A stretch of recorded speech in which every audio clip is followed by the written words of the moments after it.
shot. Come on. Yeah! Needs it.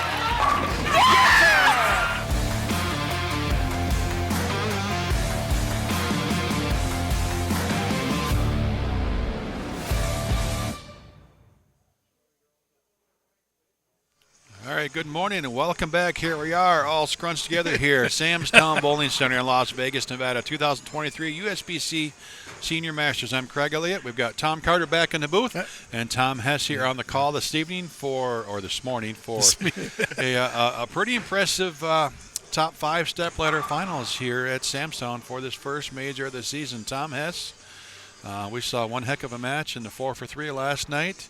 Some higher scores than we've seen in the past on 19 and 20, our championship pair. Who's our finalist today? In our first match, we're going to see Brian LeClaire. Brian's the number 5 seed, taking on Brad Angelo. Winner's going to move on to take on Troy Lint.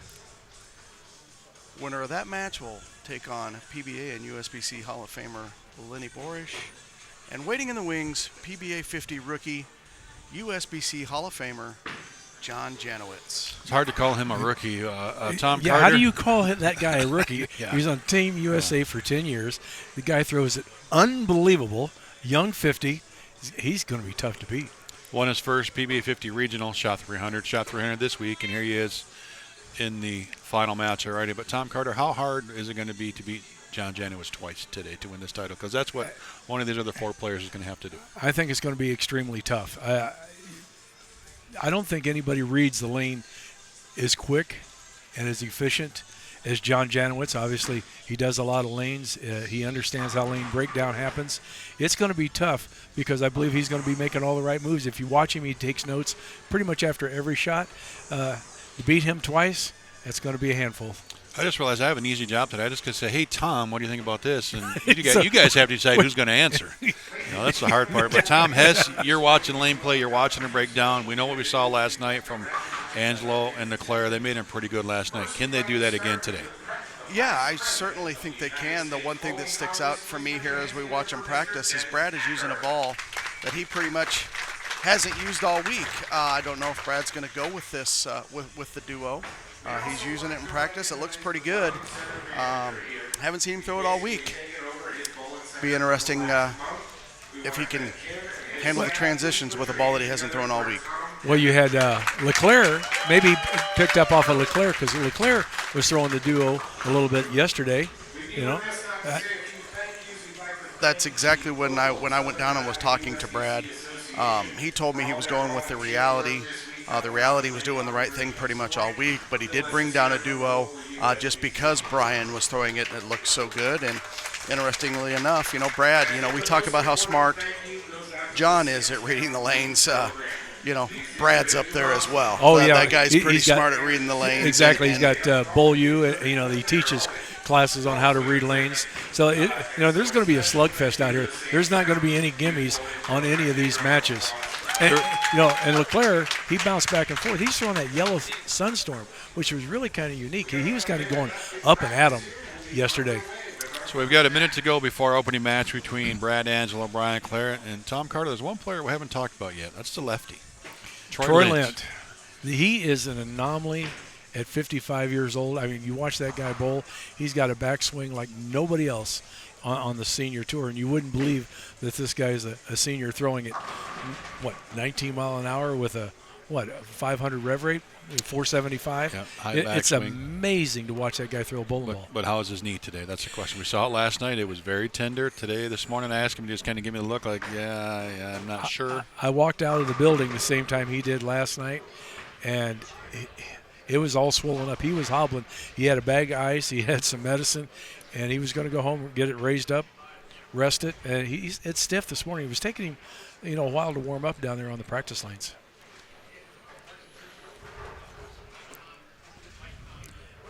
Well, how about we give you the guys the road of how they got here. Brian LeClaire. Brian was the 35 seed. 629, 584 victory over Paul McCordick. 720, 664 victory over Don Hogue. 661, 685 loss to Brad Angelo, the gentleman he's facing this morning. puts him down to the loser's bracket. He has a 707-700 win over Jeff Johnson, 639-615 win over Dan Peters, 680-640 over Tony Franklin, and then bowled 703, I think pretty high to be the 5 seed today.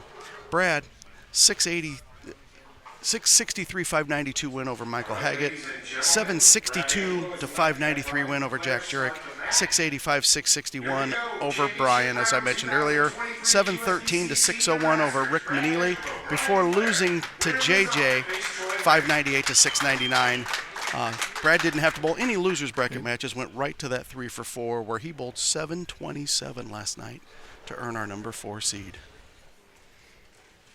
Brian LeClaire are going to be starting our match. I think, all the scores, we always use 19 and 20, and it's always kind of been a trick pair for some of the guys. So it's going to be kind of interesting. The scores were pretty high last night on this pair. Yeah, they did a really good job of breaking them down last night, Tom. Troy being the only lefty, bowled 760. Really put it on him. Brad made it a little bit exciting, bowling 277 the last game to make Troy perform. Well, all 3 of these guys, their last game of that match was 270, 250, 260. Mm-hmm. They were making a pair that is traditionally kind of tough look pretty easy. Yeah. And like you said, they broke them down the right way. Both guys using a duo. Yeah, Brad, interestingly enough, he's decided to go with that different ball. I thought he might use the reality because he used that a lot. It looks really good for him. Kind of opens up the lane for him. Yeah.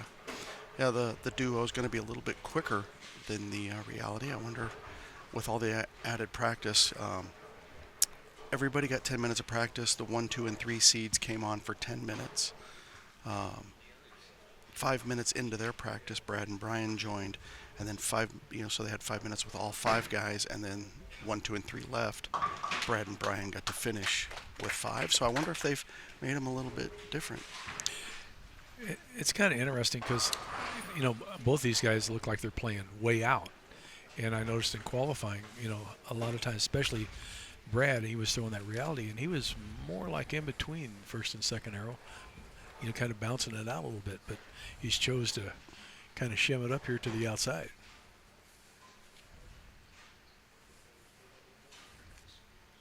Yeah, that could be a strategy thing, knowing that they've got the one lefty. They can't make their side of the lane too bad because they're going to have to bowl some big scores to beat Troy. Look, Brad light on both of his first 2 shots. That pin looked like it was about halfway down. There was some unique leaves. You could hit the pocket this week, and the pinfall was kind of tricky, and I don't know if that was the way the lanes broke down, the way your ball entered the pocket. And I know you can go online and you can see the topography of each of these pairs, what we played on. And if you've never looked at that before, lane topography, that's something that's pretty interesting to see.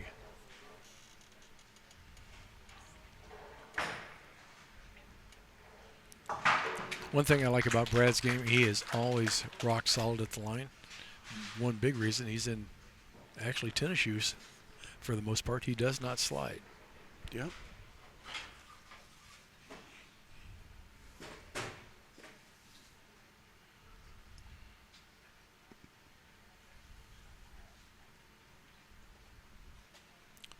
Tom, when you talk about the topography maps, how useful are they?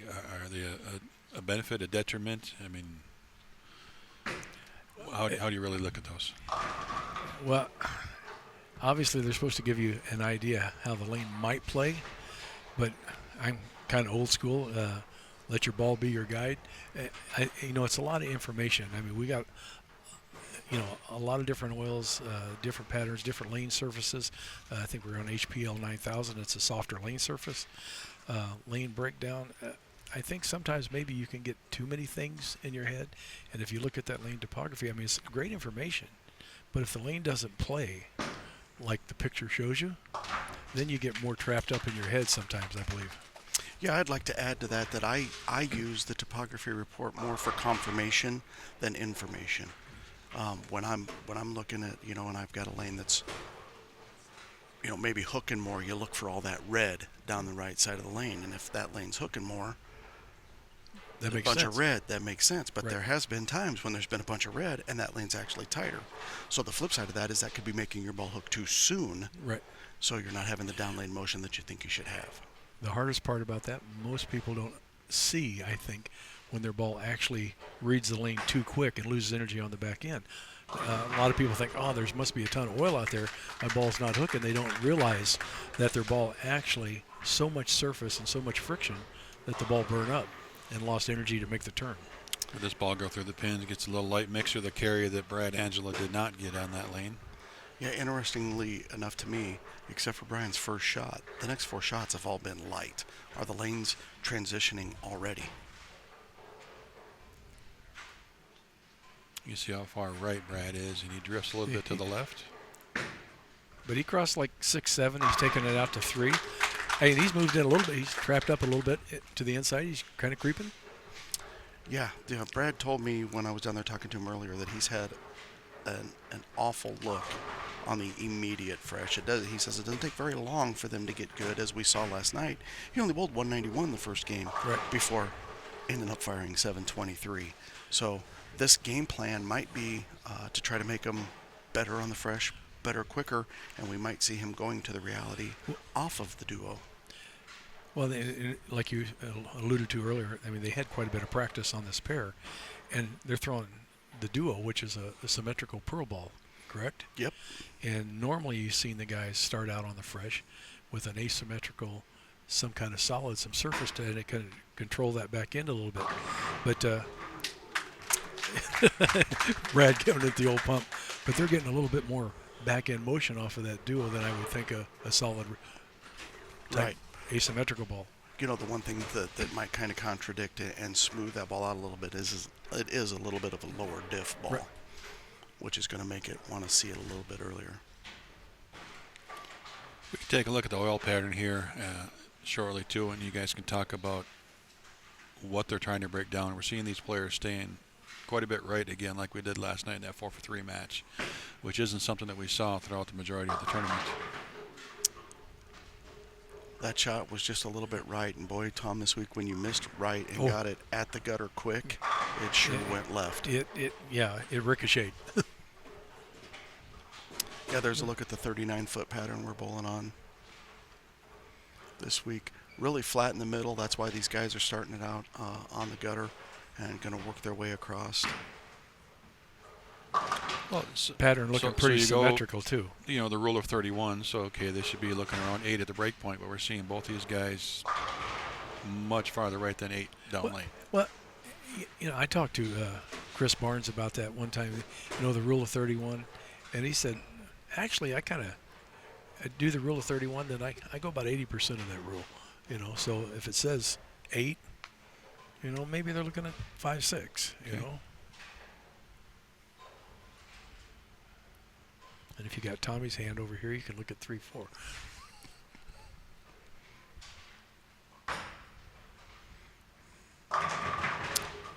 Brian going much more direct on that shot. I think that shot was a direct result of the shot on 20 that he leaked right and it hooked.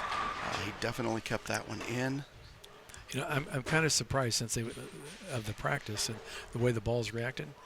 I'm kind of surprised that Brian hasn't brought out that yellow sunstorm and kind of angled it up and trying to maybe use a little bit of that shim.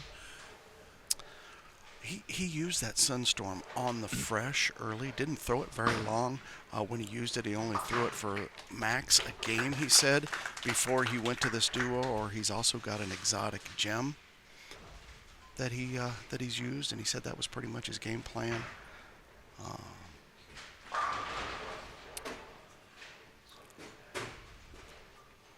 Well, it doesn't look like, unfortunately, he's getting the back-end motion. The exotic gem might be a good switch to right now. Yeah, those two balls have virtually the same cover. The exotic gem, being an asymmetric ball, is going to be quite a bit stronger. So they both have moved in like 6, 7, going out to 5 now. Yeah, and I think Brad has tightened up quite a bit. Brad's not swinging it near as far to the right. You can see he's more direct down the lane. Brad is going to be very tough to beat if he sees the lane, and he's going to execute just as good as any of our 5 individuals, and he's going to be tough to beat. You said it there, seeing the lane, and when players like the guys on the show and yourself, when they see the lane, it's almost like you can see the pattern. You know exactly what the ball's going to do. You know, and when you're in that kind of mode, things get really comfortable and loose and very confident. So, you know, that one there he got a little bit right. Yeah. That one was more left to right and didn't make it. The shot on 20 was more direct and down the lane. The one piece of advice that I can give, when I bowled on this pair 2 years ago, 19 was way tighter. We talked about it last year, Tom, when I was sideline reporting and you were in the booth, that all the players last year had the left lane tighter than the right lane. But I guess they came in and leveled them since then. But I still think, as we've sat here all week, that this pair of lanes, these 2 lanes, so since you particularly play different on this pair, and you got a title on this pair, and you know that the left lane's tighter, what was your strategy?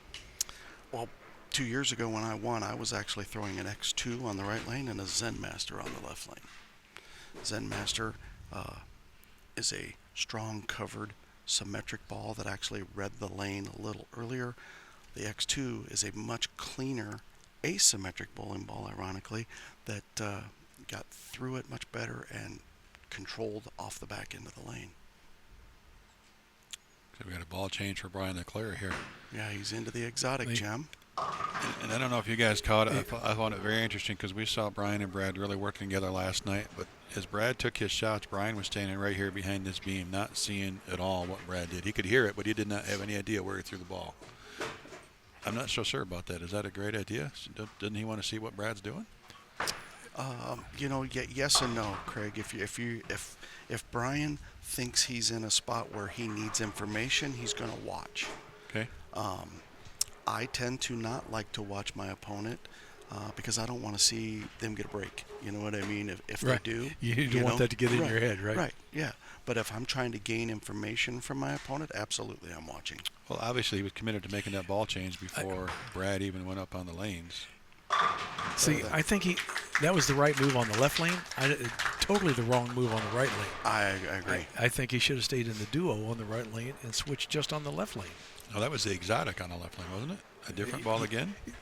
No, he threw the exotic on the right lane also. Oh, the exotic on the okay. Yeah. I wasn't sure with the regular gem. I think he should have stayed with what he was doing on the right lane. Yeah. Granted, there's nothing wrong with throwing a different ball in each lane. No. There's no rules that you have to throw the same ball on the same pair. As much as we like at home to think that every pair, you know, the shot is the same on both lanes, there's days that it isn't. It's not even close. Yeah, they call them a pair, but they are 2 individual lanes. Well, right now it's a 48-pin difference through 6 frames. Both players with strikes up in the 7th. Brad Angelo with a pretty solid lead here as it gets up in frame number 8.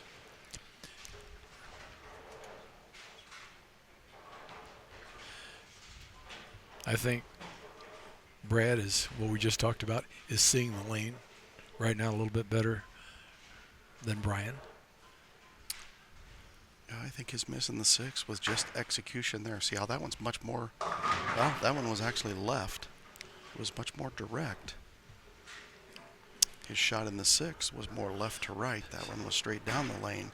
And that's where the quickness of the duo takes over. That was kind of all week sometimes. If you squared it up, the ball went left. But if you thought, okay, I got to give it a little bit of room, then it wiggled down lane and didn't make it. That's exactly what happened to me in my second match. And maybe, just maybe, if he had seen Brian throw that gem on the left lane and how it's set up, he could have went to his reality on that left lane and stayed with the duo on the right. Again, 2 different balls. Yeah, well, Brad sees that. Brad is sitting right here in front of us. Brad is paying attention to every shot that Brian throws. Okay, Brian. Brian needs this one to put a little pressure back up on. Yeah, max score 210 for LeClaire, 218 is where Angelo's pacing. He stayed with the gym. Yeah, and it looked like to me like he went a little bit further right on that lane. That was a much better executed shot. You know, we kind of talked about it. Brian, very solid player, but every now and then he just seems to have that shot, that one that gets away from him, you know, and you just can't do that against a guy like Brad Angelo. He's not gonna give it to you. You've been in this situation. Is that the lane, or is that you kind of overthinking maybe what you have to do? I think maybe it's just a little bit of misexecution. Well, we talked about that last night, right? Brian's misses are not, you know, a weak 4 or a half 10. They're washouts or splits, or, you know, that just, you know, he just can't recover from it. So his misses are magnified by whatever he's doing different on those misses. Whereas, you know, Brad, if he misses a little bit, he 4 pins or 10 pins, and he can make that spare. You had mentioned that the lanes were leveled or re-leveled, actually, before we got here. But still, depending on the amount of lane play that pairs have, you know, the wear that they get, I mean, that's still going to affect what the ball does, even though they supposedly leveled them. There could be depressions and stuff in them just because of the natural wear. Yeah, there was a lot of color on those topography maps for lanes that were leveled. And you can never get it perfectly level, ever. No, but again, if you've never seen a topography map, go to the USBC website on the Senior Masters Tour, and you can click on it, and you can see, and just click on a pair of lanes, and you can see, and it explains the colors on that map. And it's quite interesting from pair to pair. Game, set, and match right there. That's enough. Just keep it behind the foul line. Just get a couple of pins, and Brad Angelo is going to advance to take on Troy Lint. That is going to be an interesting match. Tommy pulling up right now, the topography of 19 and 20.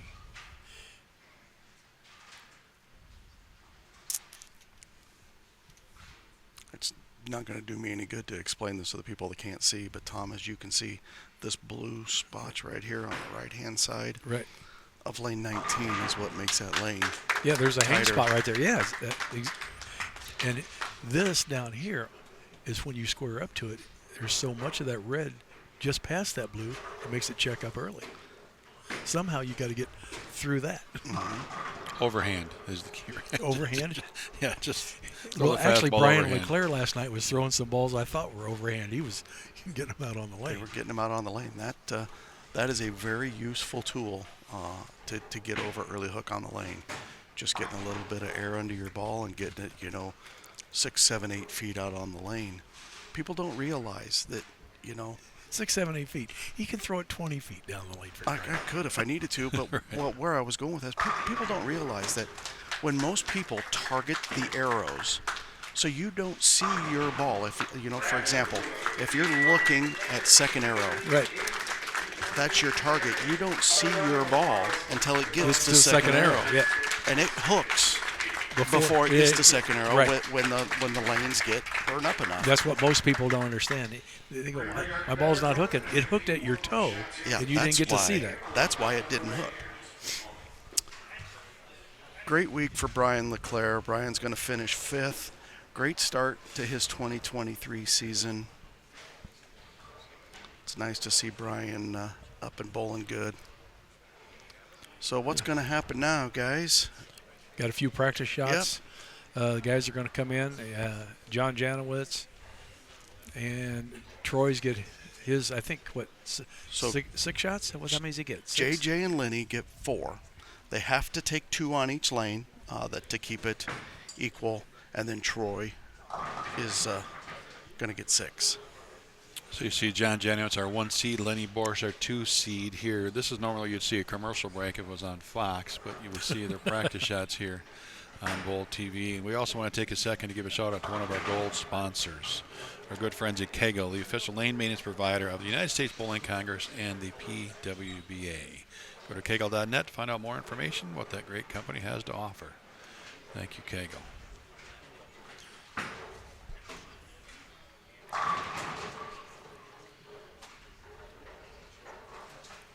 Kind of interesting watching these guys just play the lane. John kind of weigh in, seeing what he's got in there.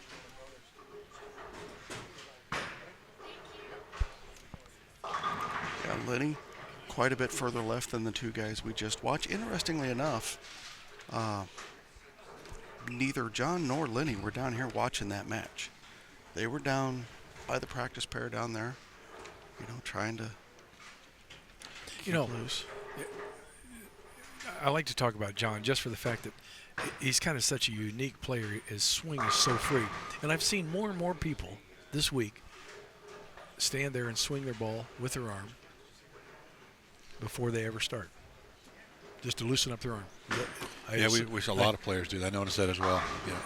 Blaine Wenninger. Yeah, I was just going to say that. That's his timing to get him going. He'd start swinging, and then all of a sudden he's right into it. He does a 5-step approach, and when the ball gets in front of him, that's his first step, and then goes with it. Here's our first look at Troy from that side view.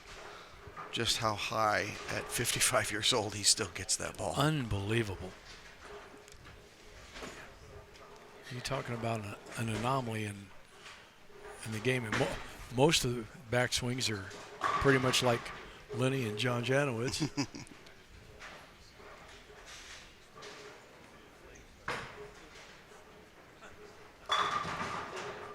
There's a guy that is so skinny, and I don't know how he does it. Every time he posts a picture on Facebook, there is a big thing of dessert in front of him.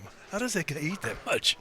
Makes no sense. I'm sitting here eating fruit all week long, and John's out there just eating every grain of sugar in Las Vegas, and he still wears a medium. Same shirt he wore 30 years ago. Yeah, that was one of my life goals, to get in one of those JJ food pictures. John sure knows the restaurants, and he sure knows where to eat. He posted one last night. He had this big plate of stuff. Is amazing. Well, he has a personal concierge for his restaurants here in Las Vegas. Folks, don't try that at home. you might dislocate a shoulder. Well, there's a lot of guys that can get the ball up there. Getting it back down and not hurting yourself, that's another story. There's a thing. He's got the high backswing, but it's all about timing. Getting to the line with balance and execution. And he can get that ball back down in time. We get a side view. We'll just get to see how delayed. He's got to be at the line a mile ahead of that swing. As Robbie said in our opening, Troy, a 9-time regional champion, his road here to the number 3 seed started with a 768 to 554 victory over Eric Schultz. And now, this is not a typo, an 835 against Chris to Keene. 648 win over Chris Keene. The funny thing about that, before you go on, he goes 290, 266. He switches balls, goes 9 spare and 9 spare. And Chris Keene goes, "What are you doing? You're lined up. Throw the other ball." So he goes back to the ball he was throwing and strikes out for 279. Yeah, so those two matches were the first day. Then he comes in the next morning, and Troy actually loses 612 to 644 to Dan Peters. And I thought maybe the lefty throwing the urethane might have affected Troy just a little bit there. But then he bounces back, and look at these scores. A 684 to 604 win over Parker Bone III. A 726 to 698 victory over Rick Maneely. And then Chemo let him off the hook. But he got a 736 to 716 victory over Chemo Lettinen before, as I said earlier, bowling 760 again last night in our 3-for-4 match to earn the number 3 seed. Well, to your point there, Tom, though, with Chemo, I mean, does Troy got to feel like he's on a free roll now? Because Chemo opened. Yeah, I was just going to say that. He went open his last 2 frames. Yeah. I mean, that could have been a tie match and a roll-off. Chopped the 4-7 and then just flat missed the 7-pin. We were shocked that happened to Chemo. Troy electing to start the match.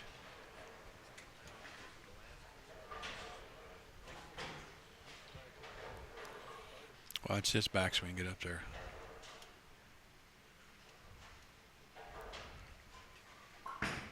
Yeah, if we had a slow-mo or stop video of that, and he did that all week, just shrapnel pins, you know, sent them everywhere.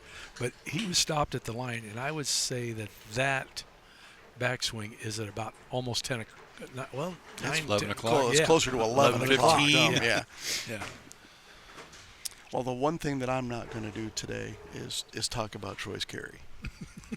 That's a little inside joke. Craig knows that. He carries light. He carries high. He just carries carries everything. Stone 9. Next shot.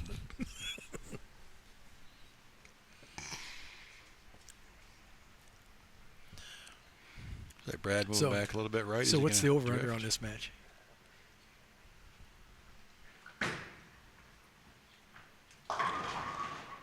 Ooh, Brad, that was a not little there high. before. It looked like it was a little slower, too.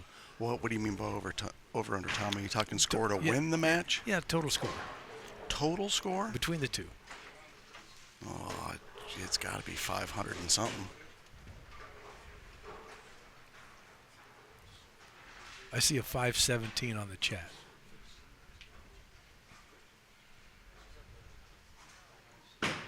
.479. That's your number? 479? See, Tom, as a fellow bowler, I like to root for high scores. Oh, I I don't want understand to that. root for anybody to struggle.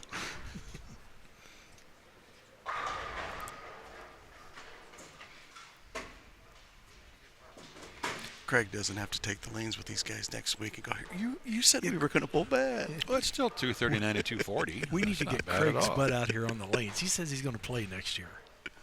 Maybe. Oh, now it's maybe. Earlier It's it a was. definite possibility.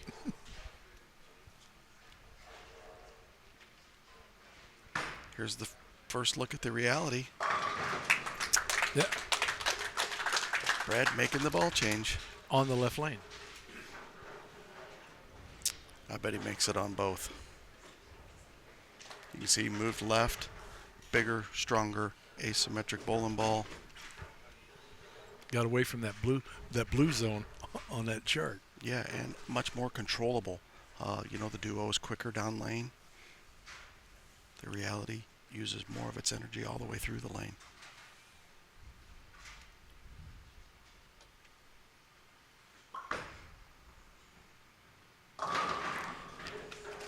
Wow. The 6-7 standing and they fall.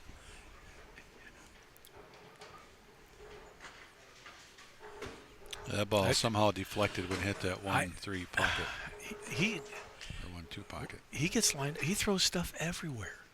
It's not fair.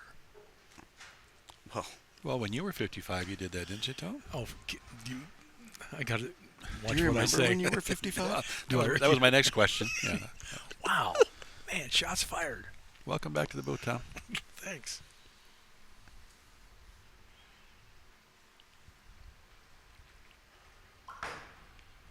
Oh, that's got to hook a lot. Wow. Okay, it did. So maybe he's got clear to 2. He's definitely got a lot of room. That ball just fell off his hand, it looked like. Slower. Luckily, it was much slower and had time to recover, but that, I don't know about that. With all that speed and all those revs and that backswing, I mean, both these guys got it. Both of them. And I talk about this every time on the show because any young people watching or anybody at home that's listening and they wonder why their game might be a little questionable, get as rock solid at the foul line as at these guys. You can repeat shots. And your leverage is better. I mean, you're rock solid every shot, Tommy. I try to be. And I guess I'm wrong. Brad is going to stay with the duo. Back to the duo here. Oh, the camera guy is looking at the his camera guy's moving. Yep. You know, if you've never been in this situation and it's so quiet in here, you know, you do literally hear a pin drop. You see everything, like the camera guy. See, he's moving again.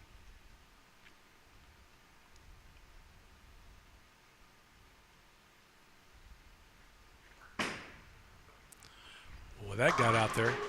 Yeah, see, and just like when Brian missed right earlier, Seems like you miss right it over hooks. And I'm going to go back to your topography map. You got a real big red spot, dry spot out there. If you get it out there too quick, it bounces. But do you think the camera guy might have affected that shot a little bit, the reset? Maybe a little bit, but Brad reset took plenty of time. It's not like he reset and then went really quick. Right. So, yeah, you know, I would say no, you can't blame that on the cameraman.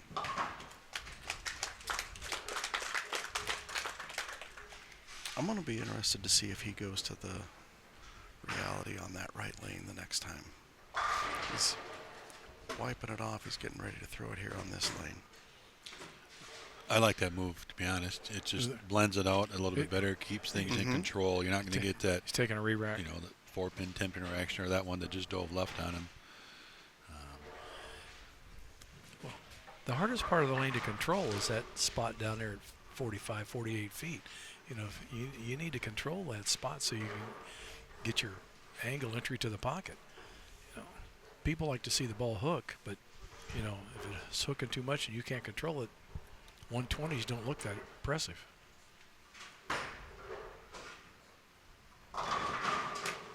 That was a way better shot.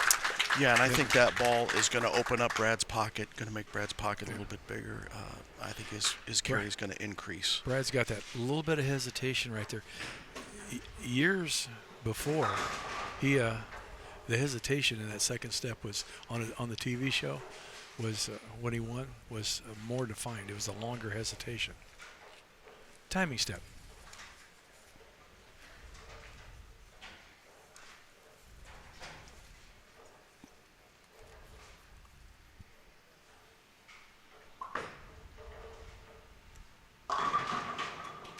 That was high, and he got away with it. He's got light and high. I didn't say it this time. Yeah, I know. There's that hesitation. That was a little longer than what we've normally been seeing from Brad. I know it's slow-mo, but yeah, that he has hesitation sped up step. the hesitation. That one looked a little more deliberate. Years ago when he was on the show, it was almost like a dead stop. Right. We used to have a guy out here, Henry Gonzalez. They called him stop and go. He had that hesitation. I mean, it was almost a complete stop.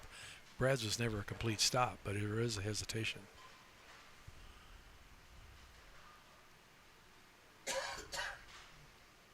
Two, three. That third step is really long. Wow. 1, 2, 3. There. 5. Yeah, third step is long. Yeah, the fourth step is almost only like a foot long, and somewhere like a shuffle, Yeah, like a two-hander. Yeah, that's what we call a power step, and it's definitely a power step because it allows him to launch into that swing. Well, a couple fortunate breaks for Troy Lint, but he's got the front 5, so you take advantage of those breaks and just take what lane gives you. Brad is really having some indecision. He's staying on right the now. duo. Well, he had the reality in his hands, Yeah. and then he put it back down and grabbed the duo. Far be it from me to second guess a guy of Brad's talent and knowledge. I personally think he needs to be throwing the reality on both lanes. If this one checks up like the other one, guaranteed switch. But it might be too late. Right. Exactly.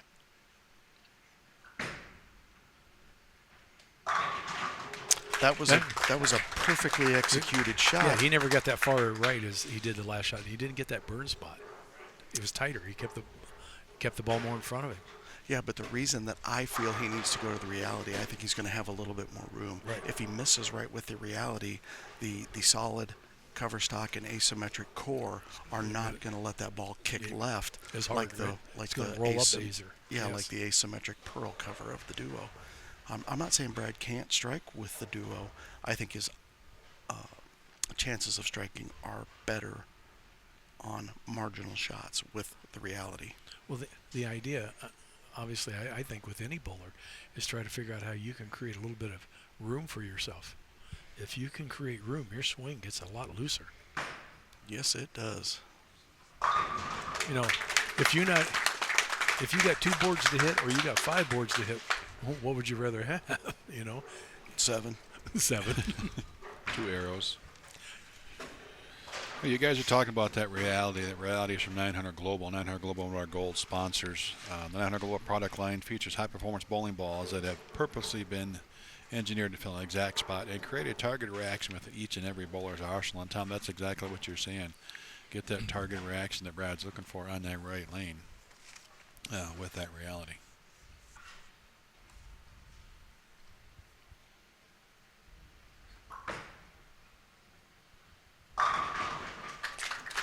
That one was really good. Yeah, he is just lighting them up. I mean, we could very easily see a 300. 1, 2, long step, 3, power step in. So actually, his first 2 steps are fairly symmetrical. Third step is stretched out, super power step into it. Yeah, as Craig pointed out, he's almost got that hop like all the two-handers have there at the end. Yeah, because that power step's so short, it's like ba-boom. But for all you kids at home, he's doing that with one hand and a thumb.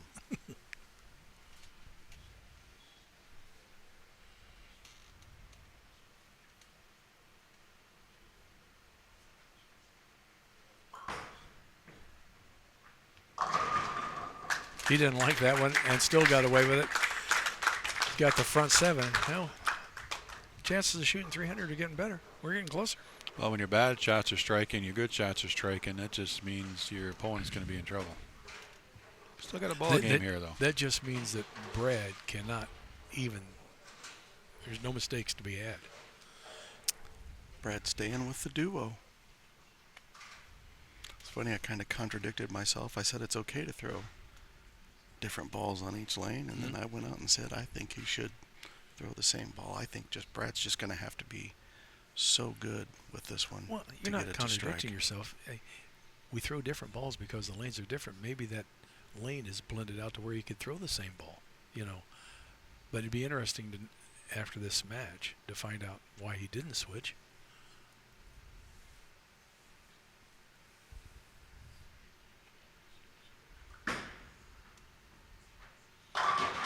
To your point is he's got to throw it absolutely perfect with this ball, though. That's the problem, right? He has 0 miss. That's what I'm seeing. That's what it looks like anyway. Right. He knows if he gets it right, he's going to duck hook.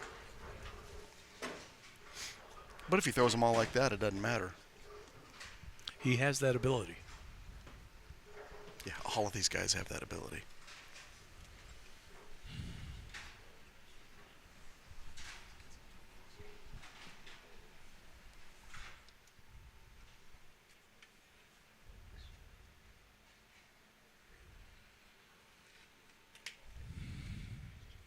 Right now we got, what, 300, 270 going?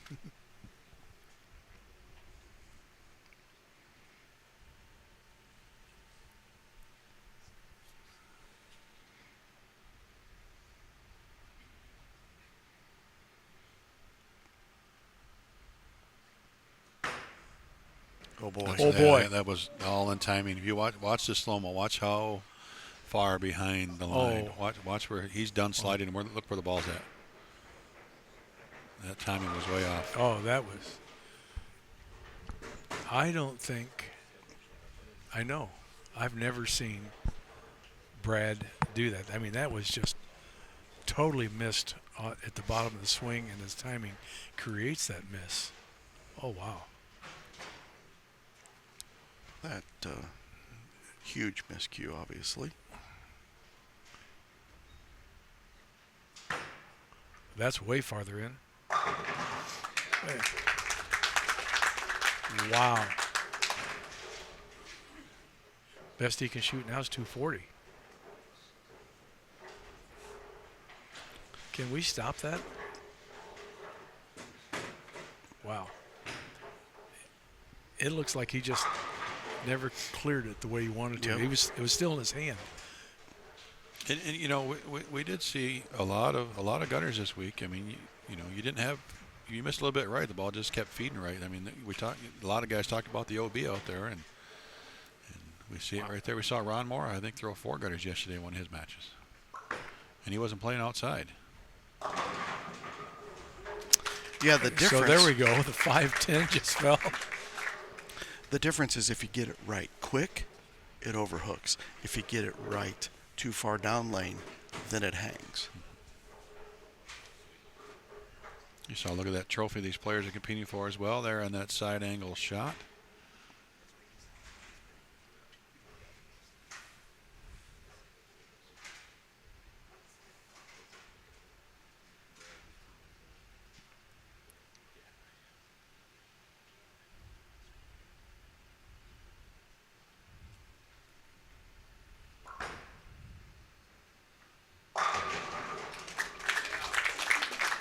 If I'm Lennie Boresch, Front nine. If I'm Lennie Boresch, I'm rooting for Troy to shoot that 300 this match. Well, yeah, because you think maybe the air pressure will go out and it won't be as good.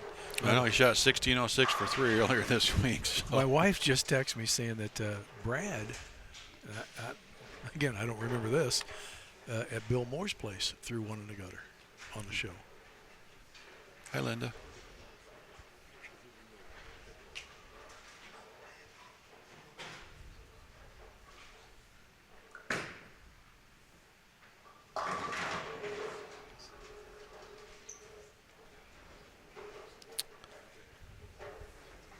Four pin there for Brad. Well, Brad's just going through the motions Yep. now because this match is all over. So the over-under is still 500. Who's going to be close?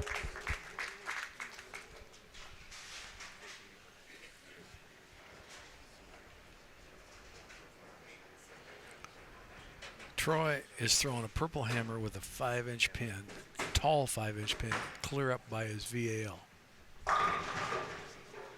What does that do, Tom, putting the pin right up by the VAL for our listeners at home? And, well, everything's an opinion. My opinion, when the closer you get to the VAL, you get that ball to kind of stand up and read a little bit sooner. That's not opinion. That's fact. Okay. The closer you get it to the VL, the quicker. The way I like to explain it, the quicker it transitions, the quicker it sees the friction. Some people don't realize that your VAL goes all the way around the ball, so when you actually extend that pin, you're thinking you're making it go longer, but you're actually making it stand up a little bit. I think that was on purpose.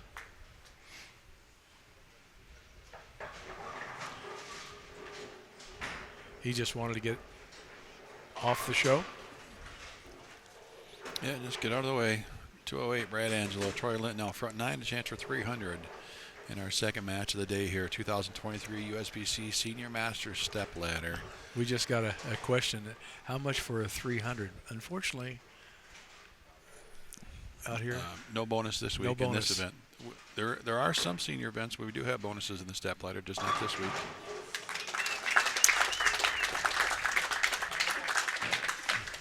We got USBC PBA Hall of Famer Lennie Boresch warming up, getting ready to take on Troy Lint here in this next match.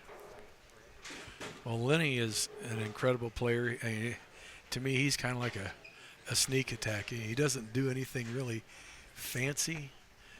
He's just Lennie, and he's brutal. He's brutally tough. Yeah, he's got that voodoo roll, as we call it. Yep. Oh.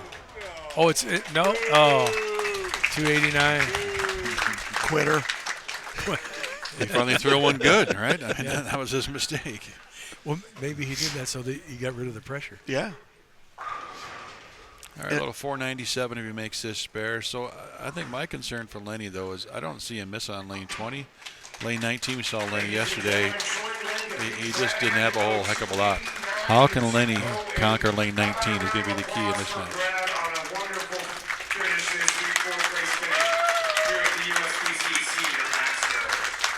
Yeah, so once again, JJ being the #1 seed is going to get to come in. JJ is going to get to throw 4 shots. Has to be 2 on each lane. And then Lennie will get his 6 before we start the match. Yeah. JJ, this is his rookie year, as you mentioned. And with the start that he's got, and he just won a regional and leading this tournament, U.S. Open being next week, you got to feel pretty confident about going into the U.S. Open in Greeley, Colorado. Well, let's just point out what happened to E.J. Tackett earlier this year. E.J. Tackett kicks off the season by winning the U.S. Open, goes to the next event, and doesn't even cash. Not saying that's going to happen to JJ, but he's also going to have, you know what I mean, very storied career, Right. multi-time gold medalist in Team USA competition, as we said, 10-time Team USA member. But could he have a little bit of a letdown, you know what I mean, if he were to come out here and win today, winning in your very first PBA 50 event as a member, getting that PBA 50 national title? You know, everybody handles that a little bit different. That's true. You know, just wanted to throw that out there that could happen. Well, very possible. But if he loses, I don't want to bowl him next week. I just, knowing JJ, I mean, as much as I know him, his personality, his demeanor, it just doesn't seem like anything really rattles him too much. He'll just go out and have another dessert, and it'll be all good. Yeah. And I'm not saying that I expect that to happen. I'm just, bringing up some things that happen. You wouldn't expect EJ to go win the U.S. Open and then not cash the next week. And that is exactly what happened.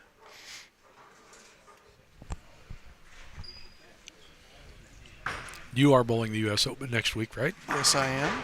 Interestingly enough, we're going right back out on a 39-foot pattern again next week. Yes, you are. But it's about 10% less in volume, and it's on pro anvil lane, so lane's going to play a little bit different. Unfortunately, I don't get to go. I'm going to Reno. You've already bowled, I believe. Yep. I'm headed to Reno. I got a bowl. I'm going to miss Zach Enders and the bunch. I enjoyed bowling in Greeley. So did I. They treat you. Yeah, I know you did. They treat you unbelievable. And they got the golf simulators there. You got all kinds of stuff you can do. But unfortunately, We'll be golfing tomorrow.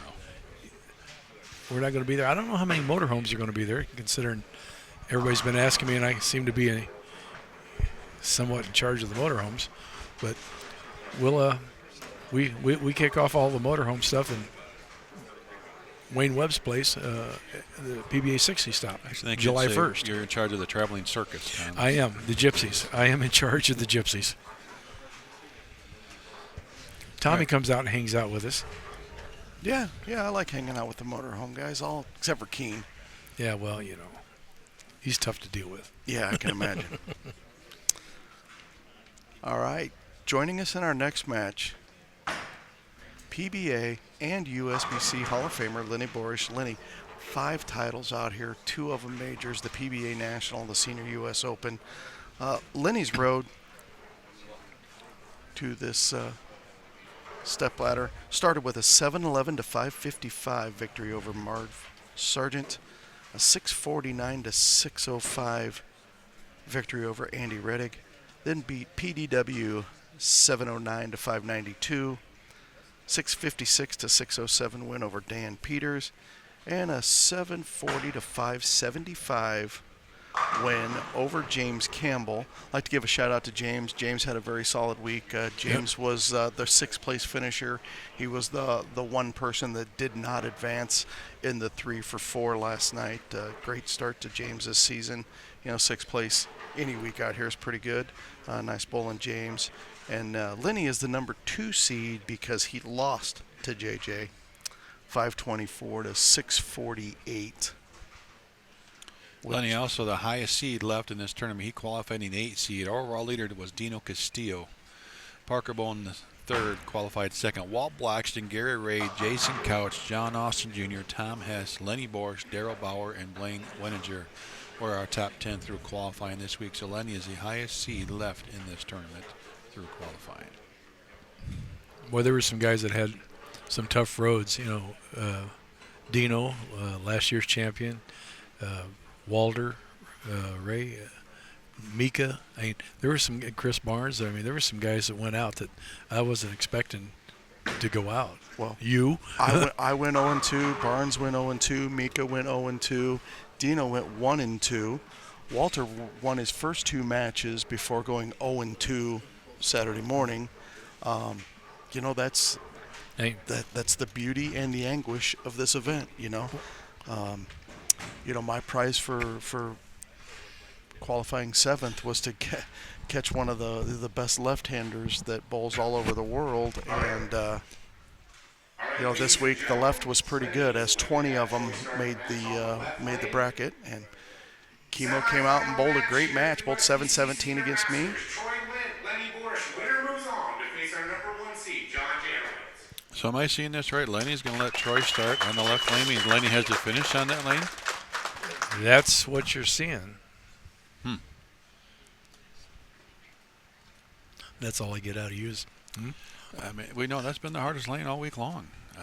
That's shocking. Well, we're not down there. Maybe Lennie sees something different than we see. Yeah, I didn't pay attention to the practice shots. I was spending too much time chatting back and forth and looking at notes for next week and stuff. Might be, Lennie wants to finish first. That might be the sole reason for picking the left lane. Obviously, if Lennie's got a much worse look on 19, he's not gonna finish over there. That backswing's more about 8:45. It's definitely not at 11 o'clock. Great opening shot from Lennie Boresch there. Lennie going with the infinite physics. Bonus points for matching the ball with your jersey. See, now Lennie's got a power step, and his power step is even shorter than Troy's. It looks like he has 2 power steps. If you watch him, his feet are just dun-dun. But he's got the voodoo roll. Always has. And everybody thinks Lennie can only play outside, but he can play inside too. He can play anywhere on the lane. Well, yeah.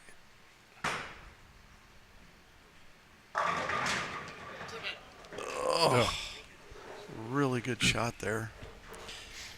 Now, when you see Troy's messengers go across the lane, they're going across the lane at hyperspeed just because he's got so much power and speed on it. And Lennie's kind of creeped across there a little bit. Like change up.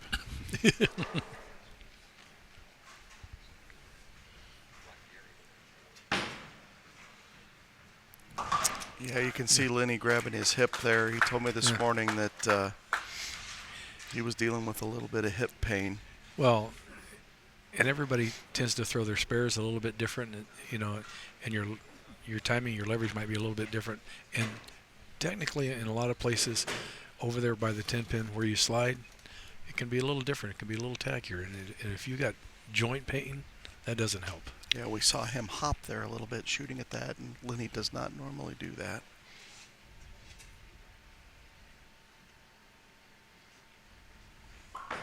There's something interesting in his hand you don't see very often as he's set up. What'd you see, Tom? The placement, a lot of guys, where's your pinky? It's tucked, right? I tuck my pinky pretty much 100% of the time. Okay, a lot of people have their pinky just right next to the ring finger. His was in kind of a unique spot.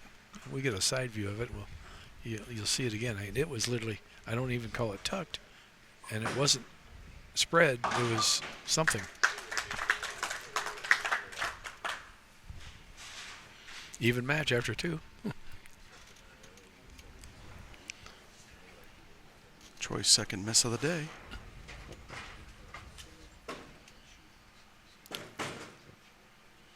And both of them on lane 20, where he has to finish. Maybe that's what Lennie's seeing. We see something up here from watching, and we're elevated, and we see a certain thing. Can you see his pinky? Wow. Ow.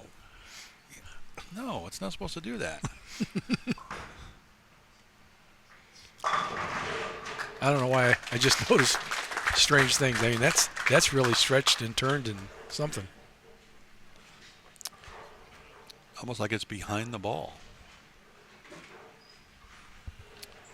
Another thing to keep in mind today that might be going through Lennie's head is Lennie's bowled on this pair a lot. Right. He made the Stepladder at the Super Senior Classic this year and last year. He's made the show here, and not a lot of success on this pair. Is that maybe Yep. in his head just a little bit? Well, He's thinking about it. There's a possibility he's playing them farther in than anybody did. You know that, just like you said, there's got to be a little bit to his head since he's been on this pair so many times. He's got to try to defeat the pair. So there's a good question for you, Tom. Are you trying to beat your opponent, or are you trying to beat the pair? Yes. Yes on both. Yeah. Lennie might be more worried about what he's done on this pair before. There's a really good shot. Now, Tom, the reason that I think Lennie's playing a little bit further left than the other two right-handers that we've seen today is he's got less rev rate than both of them. Lennie doesn't shape the ball near as much as Brad or Brian, so he wants his ball to be a little bit closer to the head pin coming off the end of the pattern. What I've always found interesting with Lennie is that his lack of rev rate does not affect his pin carry or pin action at all. No. It's voodoo roll. Exactly, the voodoo roll. He strikes as much as anybody. I mean, how many USBC team titles? I mean, he's got a couple of those, too. I think he's in the 4 or 5 eagle range. Okay, our first bit of adversity.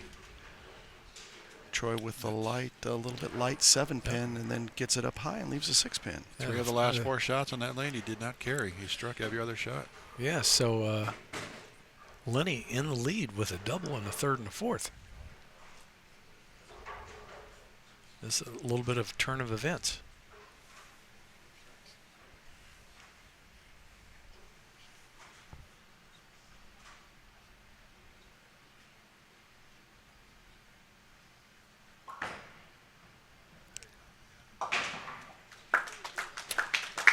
Now, is this where Troy feels a little bit of pressure because all of a sudden, for that first match, anytime he hit the 1-2, they were all falling. Now he still hasn't missed the 1-2, but all of a sudden. So for him, you alluded it to earlier that he had a great game. Could be a little amped up. Ball speed could be a little bit firmer coming in behind the head pin. Ball motion is not quite the same. Now the gears start turning up here. You start thinking. Yeah, we all know that when your ball strikes every shot, you don't think as much. You know what I mean? You just throw. Get up there and throw it. That was much firmer, much better shot. Stayed aggressive. Yeah, but that 5-pin is. I don't think you want to see your 5-pin, the last pin, to fall.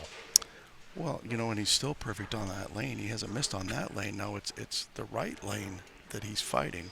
So is he going to put more pressure on himself to throw a good shot? And, from my experience, when you try to make it strike is when things go a little bit sideways on you. Well, I like that statement. Don't make it strike, let it strike.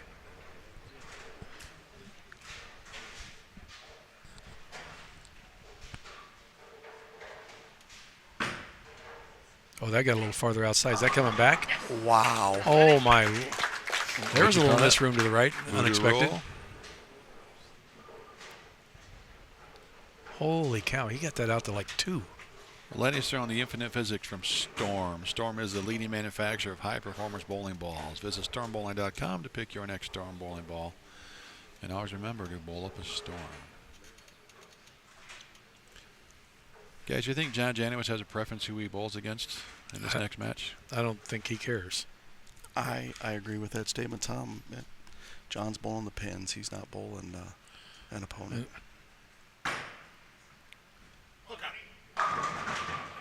I mean, if you're out there to do your job, and if you do your job, hopefully the pins fall your way. I mean, we've all made what I'd like to consider great shots. Unfortunately, the result at the other end wasn't what you expected. Do you think John has any idea that the last 2 years the number 1 seed has been beaten twice? No. I don't think so. I know we went through it's been more than it was like 4 in a row, wasn't it? Did we count that? I think it was 3 in a row, 3 or 4 in a row that the number 1 seed has been beaten twice. I had to go back to Walter Ray when Walter Ray won in 2017. Was the last time the number 1 seed actually? When's the last time a lefty won this event? 2003. 20 years ago? Dave Davis back-to-back. I thought so. Now, when did Vince Mazzotti win? It had to be sooner than that. Vince might have been the last. Huh? Someone gave us that stat the other day, and I think they mentioned Vince might have been last, but you're still talking close to 20 years, regardless of when it was. It's been a while. Can Troy Lint change that today? Well, we're 45 minutes from finding out, or so. The one thing both of these players, and even Brad, and you're going to see Janowicz, the thing that I see, where's Vince at? 2005. So 18 years ago. 18 years ago? David Davis won in 95 and 95 and 96. Okay, so, yeah. Jimmy was just off by a couple of years when he told us that it. But all these players, and like when I'm sure, Tommy, you do some coaching back home too, helping people out. But the thing I like to see is rhythm, good rhythm to the line, because that makes things repeatable. And when you watch these guys on the show, their rhythm is just da-dun, da-dun. I mean, it's consistent. It's like nothing ever. It's like playing the same song over again, and it just doesn't change, which is good. And one thing I am not seeing is Troy Lint limping or favoring that right knee at all. Short step, super short step. It's the Lennie shuffle. Lennie getting a messenger. Look at that. That was interesting. They didn't knock that pin over, just kind of knocked it off the back. Just pushed it. Just like, get out of here. Yeah. As we're talking about former champions of the event, do you know Tom Hobo Booth and Phil Ware? Are either one of them left-handed? Or because if they're both right-handed, only 3 lefties in the history of this, the 30-year history. Because Dave Davis and Vince Manzatti. If any of the guys are watching, Vince, if you're watching, Phil Ware, Hobo Booth. I thought, is Hobo left-handed? I mean, we're talking back 93, You're the only one that 94. would remember in this booth. Yeah, I'm the oldest guy in the booth. He got a little bit firm with that one. Didn't get a break on that one, 2-8. That was a little firm and just a little bit right. Mark London is in the chat, and he is the geek star of stats. I know that Mark London knows. Hobo was right-handed. Hobo's right-handed? According to Juan. Thank you.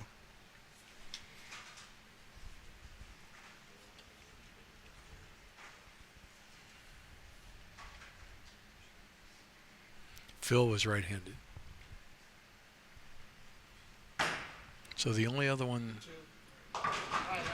So Dave Davis back-to-back and Vince Manzatti Jr. The only. What about Darryl? Do you know Darryl? 1993, Darryl at Storkston? 1993. Or no, what's that? 99. Oh, 99. Oh, I don't. Yeah. I don't even know that name. I don't either.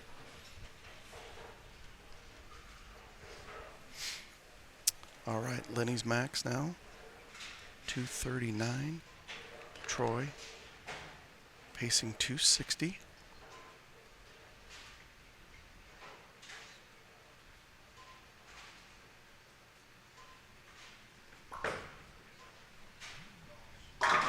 That strike put him in the lead. That one was really good.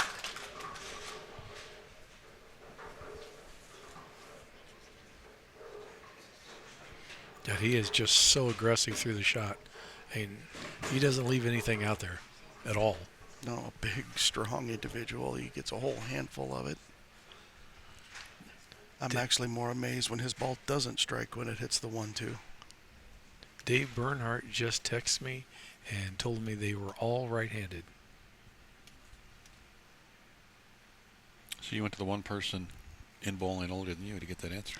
One person older than me. Dave, did you hear that? You're watching.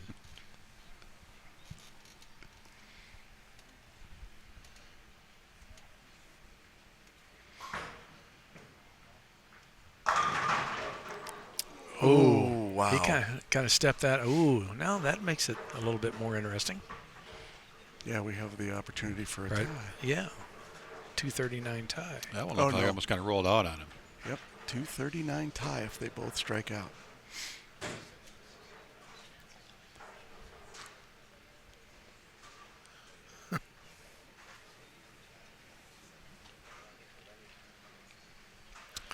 We just got asked, and you told him.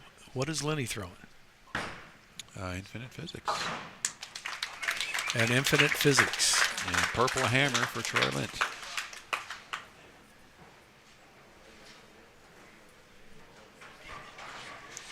John Janowicz could be a little bit of anything. He is not assigned with any type of manufacturer, and he's got a variety in the bag. Yeah, he's got a multitude of things out there.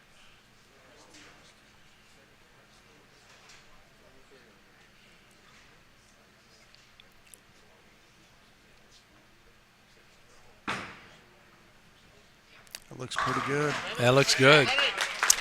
Interestingly enough, Lennie chose, as Craig pointed out, to finish on this left lane. Lennie has only thrown one strike on this left lane. Yeah, he just 2-8'd the last shot. So now you got to be thinking about that. Got to make an adjustment off that, or was that just a bad shot? I'm sitting right behind Lennie. That 2-8 was just a bad shot. His other two shots were 10 pins on that lane. I think, just get up there and make a good one. I don't think he makes any kind of move off of the 2-8. He just needs to execute just a little bit better.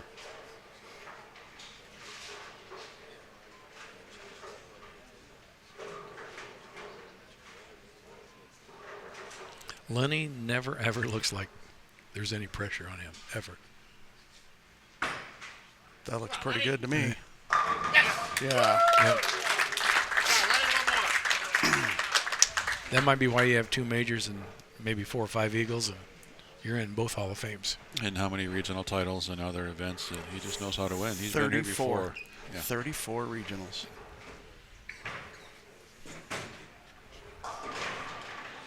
I know we kind of talked. We wanted to hear Brad Angelo's decision on not going through the ball change on lane 20. I really would like to hear how Lennie chose to finish on this lane, though. That's so we have 2 questions we need to answer. Very surprising to me. I mean, it might work out okay for him. We don't know that yet, but he struck every time on lane 20. This one is huge. Shot of the match. Looks pretty good from here. Oh, my. Wow. Oh, do you think the 8-pin was going to stand? Was that the 8-10 that just went down? Maybe. Or the 8-9. That was, we talked all. What was that? You talked about the pins falling weird. That was like weird. a ring 10, stone 8. Oh, no, No, that that was the was a 6 pin. Yeah. That was a 6 pin. That he almost left the 6-8. How's that happen?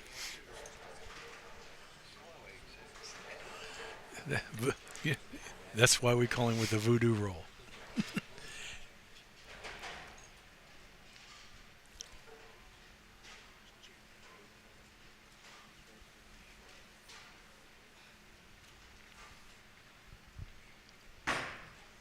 That looks pretty good. That's it. Looks like he can barely get back up, but he went down to pump it out. Wow, all right. That's impressive. He can't lose right now, but we have the opportunity for a tie. Troy Lint must throw all 3 in the 10th. If he does, Lennie chooses the lane and the order for a 1-ball roll-off until the tie is broken. Well, there's a reason Lennie wanted to finish on the left, I guess. He knew something. That's an impressive 10th frame, though. When your last couple shots didn't strike, you have to have all of them before. Well, especially from our point of view, thinking the left lane's the tougher lane. That's incredible.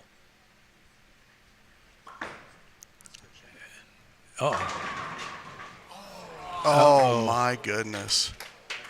Wow. Unbelievable. Well, and the 3 shots that didn't strike on lane 20 were the difference in this match. So apparently Lennie and Jimmy Callahan saw something that we didn't on lane choice here. And it worked out to Lennie's benefit. So we're going to have a couple Hall of Famers ballot out here. Wow. Lennie Boresch and John Janowicz for the title. First title of the season here on the PBA 50 Tour, and it's a major here, the Senior Masters. And this is going to be a battle. This is going to be interesting. It's going to be the ultimate chess game. That was unbelievable that Messenger just missed that 7-pin. And this is probably going to be dead flush. Of course it is. Your fill shots always are. Congratulations, Lennie Boresch. What a 10th frame. Unbelievable. That's why they're Hall of Famers, folks. I'm stunned. I can't believe that Scott didn't get that 7. That is absolutely incredible. I mean, that's why we do this game. Those 3 shots, that's why that gentleman is in the PBA and USBC Hall of Fame. No doubt. He just he came to bat and knocked it out of the park.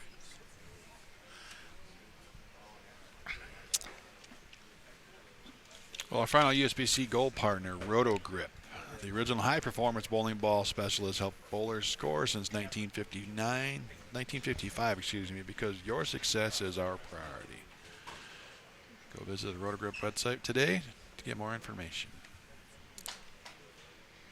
All right, JJ, as the number 1 seed, gets 8 shots, 4 on each lane.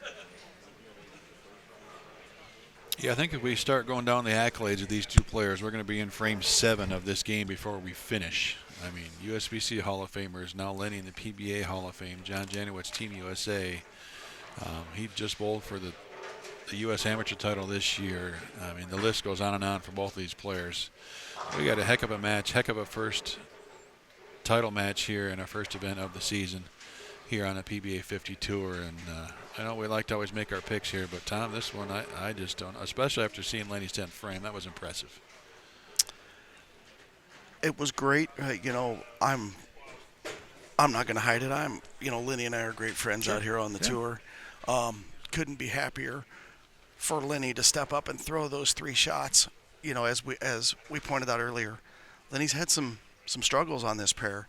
And maybe that 10th frame right there, stepping up, throwing those 3 shots, will get him over the hump, and he will finally get his championship on this pair of lanes. You know, he's bowled quite a few matches on it. But JJ's not going to lay down. JJ's going to be tough. Now, how many shots did JJ get here? He gets 4 on each lane. 4 on each lane, okay. Yep, he has thrown his first 2 with the phase 2. He's got a few balls here. This looks like it's going to be an axiom.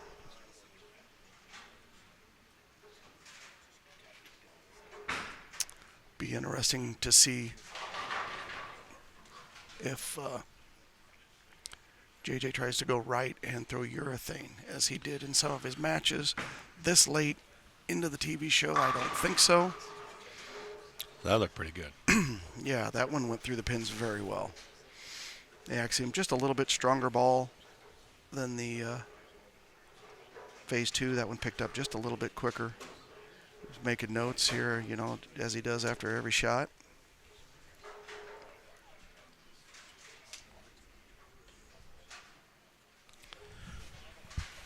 Two of the nicest guys in the sport. I just heard you say that he's making notes. He's even making notes in practice. Yeah. Pretty much after every shot. He did that in matches. So after 15 games of qualifying and countless games in match play, we're down to the final game of the Senior Masters here in Samstown. There's 4 shots. 2 with the phase 2, 2 with an axiom, the phase 2, a couple of 10 pins, a couple of strikes with the axiom. Lennie's over on 9 and 10, trying to stay loose. Guys, how about the hospitality this week as well from Tom Peppinger and the crew here at Samstown? It's been fantastic. I mean, this place has been great. They've treated us like kings. What about the young kids that came in, the bowlers? They help us up and down the stairs. Yeah, those stairs, for anybody who doesn't know, to get to the paddock, you have to go upstairs. So if you want to see a bunch of 50-plus-year-old guys carry bowling balls up and down stairs, sit down there and enjoy the show. There was about 8 young bowlers that came here, and they were selling, candies and water and stuff, and they were helping us get up and down the stairs. That was a big benefit for some of us that don't bend as well. Yeah, it wasn't for me. That's my exercise. That's I'd your go ahead and carry mine up and down the steps. Going down's not much problem. I can just throw them over the bed. Gravity gets you down. Gravity wins every time. Into block 2, I could have thrown mine up the stairs. It's 2 flights of stairs. You're just like, really? Yeah, I could have got them up there. Yeah, no problem. You know what? We'll keep a camera rolling after this time. Let's see if you can do it. Over under? You know, it'd really be nice if they added another set of stairs so we had one going up and one coming down. Yes. Because if you've never been here, when the squads, because it's a no re-oiled type tournament, so you have players coming down the stairs with their equipment, players that just finished trying to get up the stairs with their equipment, and it is a mass. They need a traffic guard down there Oh my God! to stop. You know, No, that's exactly what you need. or some common sense, one of the two. When people are coming down, just wait, and then somebody at the top stop and let a bunch of people go up, and then somebody stop, and then a bunch of people come down. There literally needs to be 2 kids up there with stop signs. Okay, you guys go. No, you guys go. Well, I remember when I bowled here a couple years ago, I didn't know you had to use the stairs. I hop in the elevator, and I come out of the elevator, and I get greeted by security guys. Says, you can't do that anymore. Yep. They actually Really? made an announcement, I believe, 2 years ago that it was a DQ. If you got caught using the elevator, it was. Ooh, wow. Here we go again. Anybody bowl the showboat? Yep. Sure did. 106 lanes after toting them all around.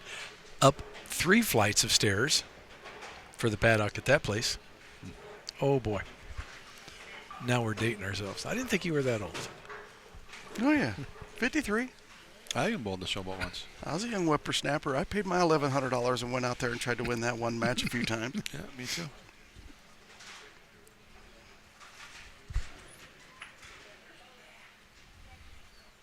John Janowicz, affectionately known across the bowling world as JJ. JJ's road to the number 1 seed started with an 18 place qualifying effort. JJ was the number 18 seed. 680 to 624 win over Dennis Horan, 705 to 561 over Pete McCordick, and this is the huge one. 708 to 702 to Andy Nyer. Andy marks in the 10th, shuts JJ out, puts him into the loser's bracket, but Andy unfortunately made an errant shot and split. JJ still had to step up and threw 3 of the best shots to get a 708, 702 victory. Then he just bowled a little 790 to 678 at Chemo, 699 to 598 over Brad Angelo, and defeated Lennie in our 1 versus 2, 648 to 524 to earn the number 1 seed and the right to have to be defeated twice. And in that match with Andy Nyer was on the front 9. It was more like a 15 or 16 bagger. Yeah. He threw a whole bunch at the end of game 2. Win the title here this afternoon. John is elected to have Lennie start the match. How about a round of applause for our final 2, the championship match here for 2023 USBC Senior Masters. I'm going to clap in the booth. I'm rooting for both these guys. Well, and again, Pull a little harder for Lennie. Now John chose to finish on that left lane and let Lennie finish on the right lane where he struck every single time. But he does have to be beat twice. That is John Janowicz. Yeah, and he can change that order for the next game if he would like.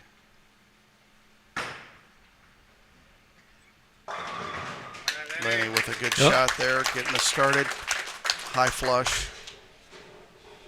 John making notes before he ever even picks up a ball. I think he was just making his dinner reservation.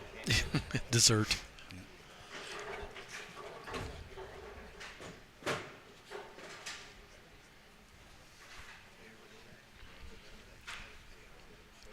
They're going to be playing the lanes, I think, totally different. Yeah, John's going to be way left. Looks like John has decided to go with an IQ tour. Did he throw that in practice at all?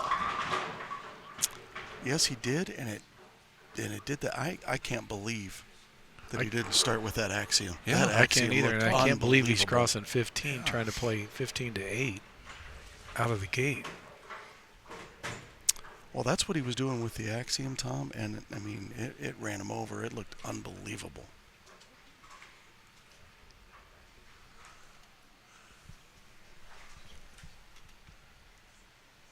John did not throw a spare shot on this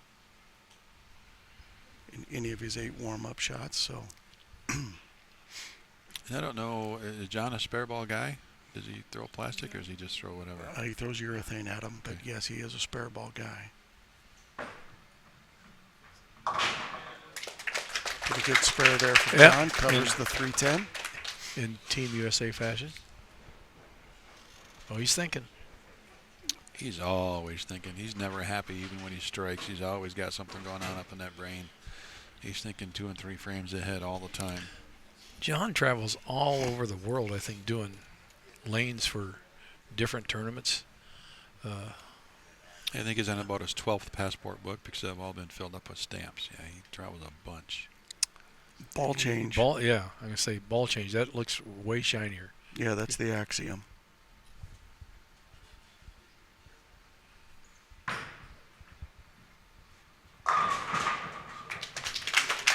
That was a way better motion. That's what it did every time he threw it in practice. I am shocked that he didn't start with it. Maybe. Well, that's the thing. He might have double guessed himself, or maybe he thought with his notes he's seen something different. That's also the hardest feeling in the world when you got a couple of balls that look good in practice. Which one do you start with? Yeah, when I'm with you, Tom, that Axiom stood out to both of us when he threw us like, yeah, that looks good. Lennie sticking with the same ball here, the infinite physics. Has yet to miss on lane 20. That was just a pinch high. That's that voodoo roll from Lennie.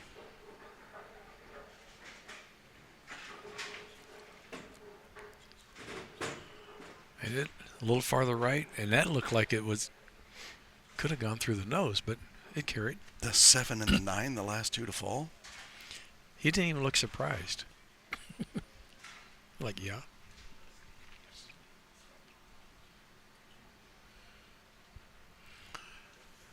So, since you've been in this position, I got to ask. So, you know you got to be beat twice. Obviously, you would like to win in one, right? But does your demeanor change because you think, okay, well, if I get beat, I still have another one to go? Well, actually, Tom, I wasn't in this position. I ran the ladder. I had to beat Chris twice. Okay. So, there's other tournaments that I've been in where I've, have had to be beat twice. And you know it is. You kind of relax a little bit because you know you got to be beat twice. I don't think that's going to happen for JJ. I think JJ wants to get this done in one. Okay. Sticking with the IQ. With the IQ tour on that lane. Well, that's split, and I think I'd get that thing out of my hand. Again, I mean, JJ's, well, I'm not going to say probably. JJ is smarter than me when it comes to lane play, bowling balls. I actually call JJ and ask him for help, on reading patterns and how to play them. But I'm surprised by that ball choice. He's going to bounce it. We've seen him do it earlier. Well, maybe, like you just said, maybe he's just a little bit too relaxed in this first match because he knows he's got another one to go. Or maybe, is there a chance that he's trying to break down that lane a little bit differently and use it for the second match? I'm just you can't take that chance. I'm throwing stuff out there because why would you stick with that ball? If he's doing that, I'm just going to go on record and say I think that's a bad play. You know what I mean? Craig and I watched him throw his practice shots, and this particular ball that he's throwing on the left lane struck on both lanes and looked unbelievably great. Well, it looks unbelievably great on the left lane. Again, we've mentioned many times about how different this particular pair of lanes plays. I think if he's got them different, he should play just a little bit different with that same ball. That ball looks like it's going to strike for days. Right now, to me, it looks like he's outthinking himself.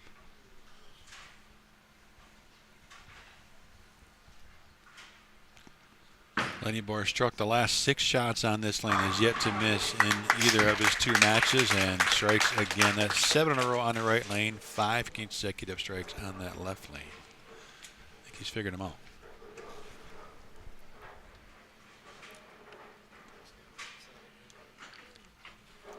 Lennie not quite as solid on that shot, losing his balance, but got the ball off his hand in the right spot, and you got the result.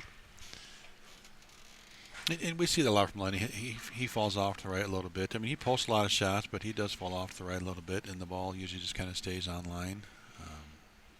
That's kind of his miss or bailout, if you will.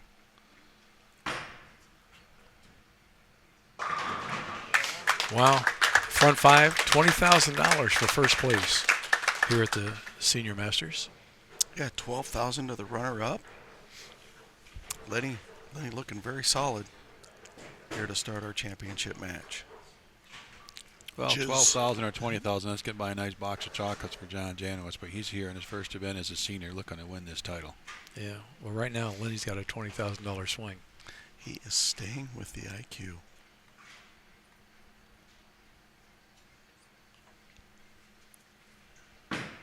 Tom Carter, add that to the list of questions for after these matches that we have for the players. Yes.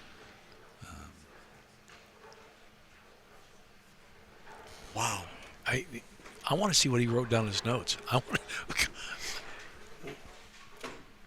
You're over here just shaking your head. Yeah. Yeah.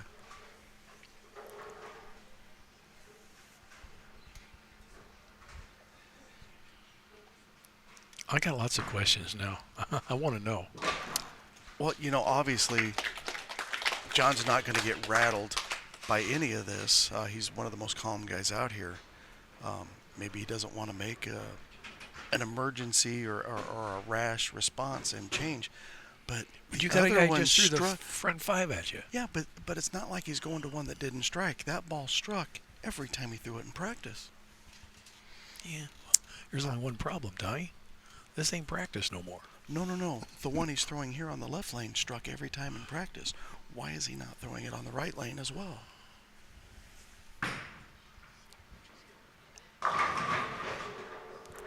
That one was just a little quick and a little further right down lane. At the rate we're going, we're having a two-match set here. Well, yeah, now to that point, I mean, he's got to be a frame away from just experimenting now, right? I mean, well, it's close to that point, isn't it? Yeah, if Lennie gets up and throws the next two, John has got to experiment with something and go. Right. Yeah, John's max score right now, 227. Lennie's already into the 230s if he stays clean. So here's the thing, because you know, John is throwing two storm balls, right? Mm-hmm. Lennie's on staff. Callahan's down there. Is Callahan going to give him a little advice? Well, yeah, John is not under contract with any company, so I'm going to say probably Oh, not. my goodness. Okay. But you still want, I mean, we all try to help each other a little bit, you know, but still. And maybe he's doing, I don't know. I'm at a loss right now. Is John trying to mess up or change the lane? You know, he could be. If he is, I do not like that strategy. No, it's pretty gutsy. Pretty gutsy. Yeah, that'd be a gutsy move, I would think, especially at this point. It's like, you know what, let me just throw one pitch down the middle of Barry Bonds. He's not going to hit it. Let me just throw one down there.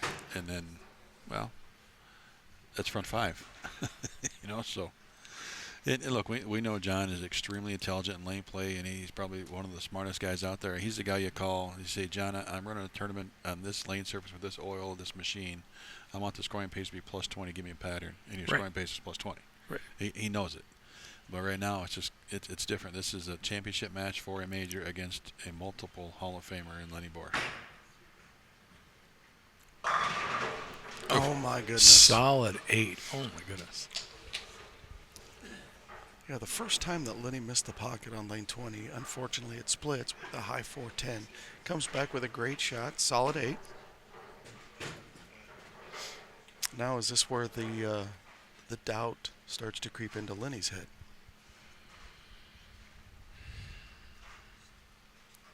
Yeah, I mean, he'd been in cruise control for Oh, the last boy. 20 minutes. Oh, boy. And a gift, a Oh massive my gift. God. We didn't expect that. If you had that on your bingo card, split and single pin miss, That for you. you got to hit the reset button right now. Well, even if John doubles, he's still down 18. I mean, Lennie still has the lead. Switch balls. He did. Yeah, he's going to the phase 2 here, but not the axiom. We saw this ball 10 pin a couple of times when he threw it. Moved in quite a bit, too.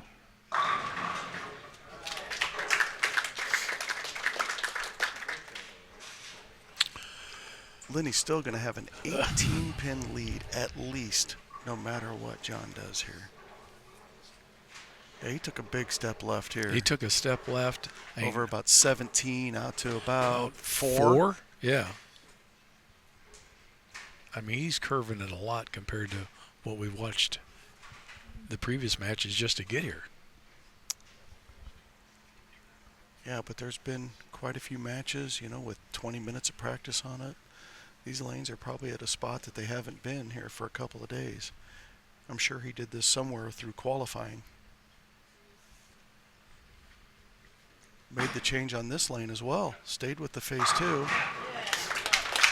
Wow. Grabbed a whole handful of that one. He gave that one the business. Watch how boom, hits up on that he one. snapped through that. That was aggressive. There's something about his swing that you didn't, when you compare swings, like Troy's and Lennie's that we seen earlier. John's arm swing through the ball never really straightens out. His elbow's still kind of bent up through the swing.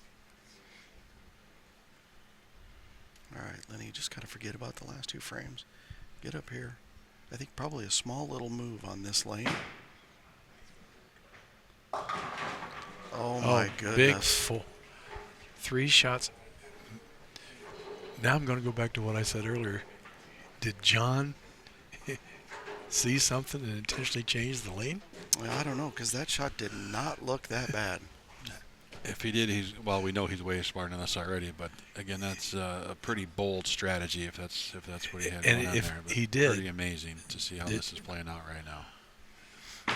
That's just unbelievable. And now he lost. Well, he lost a pin and count, but counts count. Every pin counts.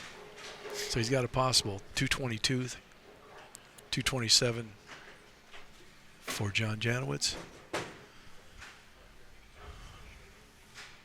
Lennie taking a little time here. Well, and no matter what Lennie does, JJ is going to be able to get up and win the match in the 9th and 10th frame. Yeah. Yeah, what a change of events here. Wow. So we are having a breakdown. What are we doing here? Lennie's over talking to Jimmy, trying to decide what to do here. I mean, This is the first I've ever seen quite that long of a break on, throwing your next shot. I mean, his last shot on this lane was absolutely perfect in stone 8. Awful break. I don't know what, just taking time to clear his head. Can't be thinking of a ball change or anything here. You just got to get up and go make the great shot. And I honestly don't believe there was enough shots to make the lane change from Janowicz, and he Those just are went slow. That was slow, and it's just like he turned off the switch, or he just got totally lost.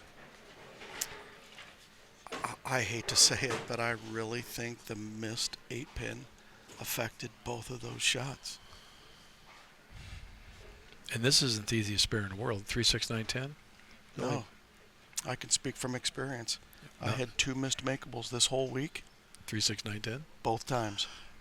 About 2 ways to make it and 100 ways to miss it. Great spare Yeah, there. there's a great spare there. Okay. So, best possible is 212 for Lennie. Lennie's still in the lead here. John still has to perform. John's max, 227.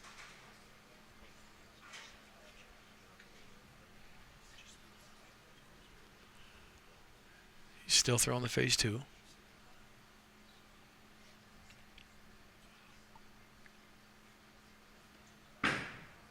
That's That's like in. 17, 18 inside. Trips. Wow. Trips the 410. You know, and I don't think we're trying to say that John was trying to change his shot. We're just trying to hypothesize and understand what made his ball choice early on lane 20. From what we saw in practice, we're just throwing things out there. It's like, you know, what's the thought process and just going Yeah, through the because I don't different think ideas. he changed the shot lane in 3 shots, but he just yeah, I agree with you. What was the thought process of this? That's a huge break right there. That was at least 4 in at the break point. Well, it looked like it was trips 2 the left of 4. where he threw the last one anyway at the arrows. And farther right down lane. Yeah. Might have been a move, but we'll never know. But it definitely was left of the shot before on that lane. Stuck with a phase 2. Uh-oh. Oh. All right, Lenny's going to have his chance. So spare strike is 206. Lennie has to double. He's done that before. Wow.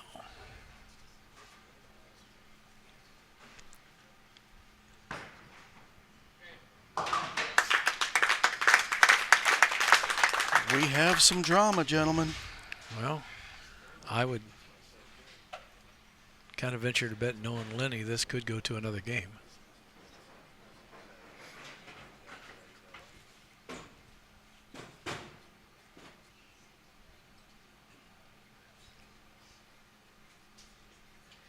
The big count here for John is 7. 7 gets him to 203. Forces the double out of Lennie. Correct.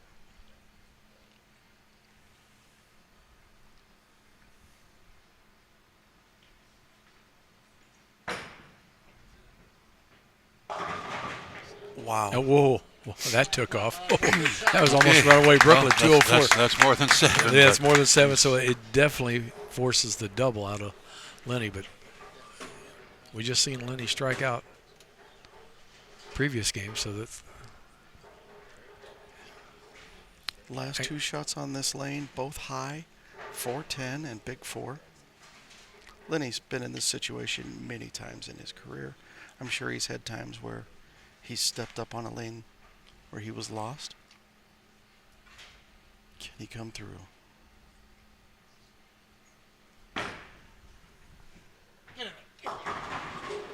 High again. And we have a new Senior Masters champion. Wow, I didn't see this coming at all. Yeah, that Unbelievable. It just, I don't know. I got to go with what you said. That missed 8 pin, I think, messed with him a little bit and just lost his focus. Or 19 and 20 kind of showed their teeth. Maybe they changed it up that much. We don't know what they've seen. yeah. Obviously, John Janowicz seen something that we're not seeing at all. Of course, that one's going to strike. Yeah, John going to that little bit duller surfaced ball on the right lane might have changed the lane just a little bit. Yeah. Unbelievable. And Rookie of the Year. That's good.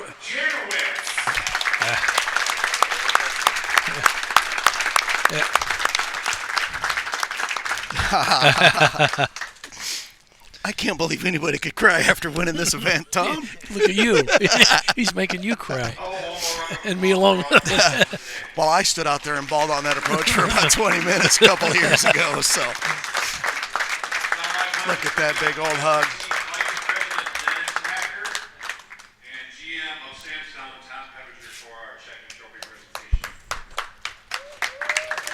Wow. Now, John Janowicz, our 2023 USBC Senior Masters champion.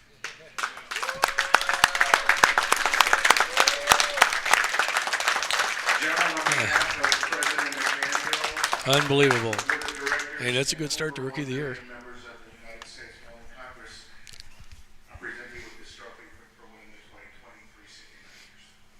You are our champion.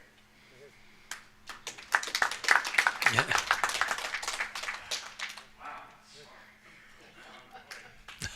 So many people to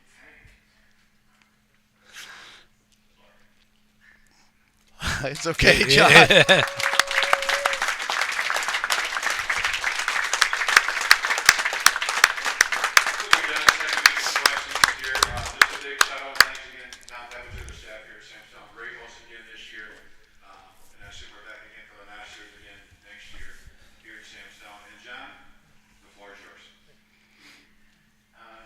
So many people I need to thank here that have helped me get to this point. Most important, Lord and Savior Jesus Christ for helping me get here today, every day. I want to thank USBC for continuing to host this event, and Samstown for being a great host year after year. Really, this is the first term that I've come back here and bowled since 1998, and it was a good vote coming after 25 years. I want to thank. Even though I'm not on any ball staffs or anything, I really want to thank Jimmy Callahan and Storm Products for the help and the advice that they've given me this week, and also want to thank Fancy Williams and Compass Sportswear for giving me some jerseys that finally got me out of 1994 for a change. But I do want to thank, like I said, also my employer Kegel and Chris Charchet and everybody for supporting me and continuing to help me through this journey. And, thank you so much. Really appreciate it. Thank you, Dennis. Thank you, Tom. Now we don't have to chat for many here for our fans at home on Bowl TV. Then we'll get your pictures and all that. So first of all, the rest of us are jealous you were still wearing those jerseys from 1994. We've all talked a lot in the bowling world the last several years. 2023 is the year John Janowicz turns 50 and is going to be out here on the 50 tour. You won your first PBA 50 regional and now your first PBA 50 national event. What does it mean to you? It's hard to describe. It's really kind of a dream come true, really. You just can't really script it like this. But, I just wanted to just come out and for some of these events and honestly just wanted to just try to learn and just try to continue to get better. And I still love bowling a lot. And, it's cool to be able to, bowl with the seniors now and, after bowling with the kids for so many years. And, like I said, just trying to just get better every day, honestly. And, but it means the world to me to be able to, be able to win your first event. And that's, like I said, just fantasy, storybook kind of type of end of the year, though. But, yeah. How many more times are we going to see you this year on tour? I'm going to bowl the US Open next year, or next week. And then after that, I got some things in the works for hopefully I'll be able to bowl a few more. So we'll see how things go. But yeah, definitely next week for sure for the US Open. I'm not sure if you got the number. We got a call in the booth during that match, and Kegel called, and there's actually a tournament in Mongolia. You have to go with oil. The rest of us bowlers agree. Yeah. Congratulations, John. We will see you again here, I'm sure, throughout this season. Let's take it back to Tom in the booth. He just said something quite interesting, I thought. He said he just coming out here and he wanted to learn some stuff. I think he's going to teach us some stuff. From all the knowledge he has about link conditions, he doesn't have to learn anything. Yeah, we saw him put on a clinic there. We second-guessed his choices. In the end, he comes out a champion. Right. Man, my heart goes out to my good buddy Lennie again on this pair. He's going to get there. He's going to break through. He's a champion. You don't get to the Hall of Fame without that happening. But, Tom, thanks for hopping in the booth with us. I enjoy it. I miss being here. But we got a whole senior tour ahead of us, a lot of stops. So look forward to, competing against you. Hopefully meet you in the match play and seeing you in the booth. Yeah, it was a great show. What an opening kickoff to the 2023 PBA 50 Tour season. Some people we have to thank. Got to thank the United States Bowling Congress and the USBC board. Without them, Bowl TV isn't possible. Our gold partners, Storm, Rotogrip, 900 Global, and Kegel. The competitors for putting on quite a show. We saw some awesome bowling today, some exciting matches. You are still tearing up. You know that, right? Yeah. Tom, both ways, man. My heart goes out to my great buddy Lennie. again. And I'm so happy for my good buddy, John Right. Janowicz. That's what, friends, man. Friends in this bowling community, the bowling community. There's nothing better. They're family. And, our last thank you goes out to the Bowl TV chat. Without them, they're the best chats, best fans in bowling. And with that, for Craig Elliott, Tom Carter, Brian Kane, I'm Tom Hess. Good night, and remember, at Bowl TV, Bowling lives here. Exactly.